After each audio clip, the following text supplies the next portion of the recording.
நீ சட்டை போடாம கோவணம் தாண்டா கட்டின்னு வந்த. நீ எப்படி இருந்த, நீ என்ன பண்ண, திடீர்னு வந்த மாதிரியே பேசி நிக்கிறான் அவன். எங்க கிட்டலாம் வந்து பேச சொல்ல அவனை கைய காலெல்லாம் ஒட்டி அமைச்சிருவோம். நாங்க கேப்டன் மாதிரி தான் நாங்களாம். அவர் வழியில இருக்கிறோம், நாங்க விட மாட்டோம். அவன் திமுறா பேசி நிக்கிறான். சட்டை போடாததான் வந்தான் அவன். யார் சொன்னது? கோவனை கட்டிக்கின்னு வந்தான் அவன் மதுரையில இருந்து. என் தலைவன் பாவம் பார்த்து கூட்டுன்னு போயிட்டு சின்ன கவுண்டர்ல அறிமுகப்படுத்தி அவன் முன்னாடி வந்து ராஜகிரனை அறிமுகப்படுத்தி இருக்கலாம்.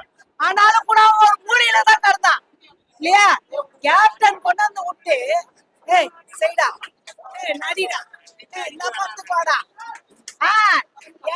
எங்க தலைவர் 3 சொல்லித்தான் போதும் அவரு. அவ்வளவுதான். அவரு ஒரு வையாயிட்டு இருப்பாரு, புரியுதா? அவர்லாம் வந்து அவரு சட்டை இல்லாத வந்த பொட்டை இல்லாத வந்தெல்லாம் என்கிட்ட பேசக்கூடாது. இந்த தமிழ்நாடு மக்கள் கிட்ட பேசக்கூடாது. அவனை பத்தி தமிழ்நாடு மக்களுக்கு